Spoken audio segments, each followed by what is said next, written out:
বাংলায় মাদ্রাসা জঙ্গি তৈরির কারখানা হয়ে উঠেছে। Really? Let's try to find out. 1181 সালে মুলতানে ভারতের প্রথম সারির মাদ্রাসার সূচনা হয়। 1780 সালে কলকাতার আলিয়া মাদ্রাসা, 1866 সালে উত্তরপ্রদেশের বিশ্ববিখ্যাত দারুল উলুম দেওবন্দ মাদ্রাসা। আজ থেকে প্রায় 800 বছর পূর্ব থেকে নিয়ে এখন পর্যন্ত হাজার হাজার মাদ্রাসা এবং সেখান থেকে পাশ করা লক্ষ লক্ষ ছাত্র। আপনাদের ভাষায় জঙ্গিগুলো তাহলে আজ কোথায়? তাহলে নিশ্চয়ই দেশের জেলখানাগুলো মাদ্রাসার ছাত্রে অর্থাৎ জঙ্গিতে ভরে গেছে। দেশের জেলখানাগুলো নিশ্চয়ই মাদ্রাসার ছাত্রে কিলকিল করছে। চলুন দেখি জঙ্গিদের তালিকায় মাদ্রাসার ছাত্রদের ভূমিকা কতটুকু। ভারতবর্ষে 2001 সালে দিল্লির পার্লামেন্ট হামলা।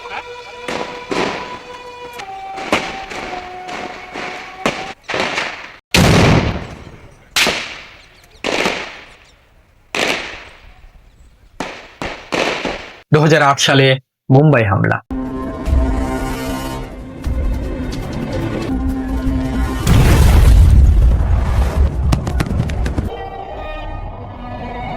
2016 সালে পাঠানকোট হামলা, তারপর 2019 সালে পুলওয়ামা হামলা।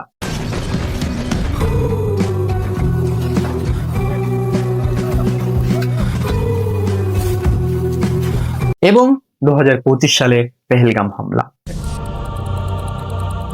তাহলে নিশ্চয়ই এই সবকটা হামলা মাদ্রাসার জঙ্গিরা করেছে। মাদ্রাসার ছাত্ররা এর সঙ্গে নিশ্চয়ই ইনভলভ ছিলেন বা জড়িত ছিলেন। ভারতবর্ষের NIA বা তদন্তকারী সংস্থাগুলো কি এই হামলার সঙ্গে যুক্ত কোনো মাদ্রাসার ছাত্রের নাম পেয়েছে বা আপনাদের ভাষায় জঙ্গির নাম পেয়েছে? না, এসব কটা হামলাই ভিন দেশ থেকে এসে করা হয়েছে। তাহলে এত শত জঙ্গি তৈরি করে কি হচ্ছে? আজ থেকে প্রায় 800 বছর থেকে নিয়ে এখন পর্যন্ত জঙ্গি তৈরি হয়ে যাচ্ছে, কিন্তু তারা কোনো ইমপ্লিমেন্ট করছে না, তারা গ্রাউন্ড লেভেলে এসে কোনো কাজই করছে না। তাহলে ওই জঙ্গিদের পেছনে লক্ষ লক্ষ টাকা খরচ করে তাদের হাজার হাজার টাকা ট্রেনিং দিয়ে কি হচ্ছে?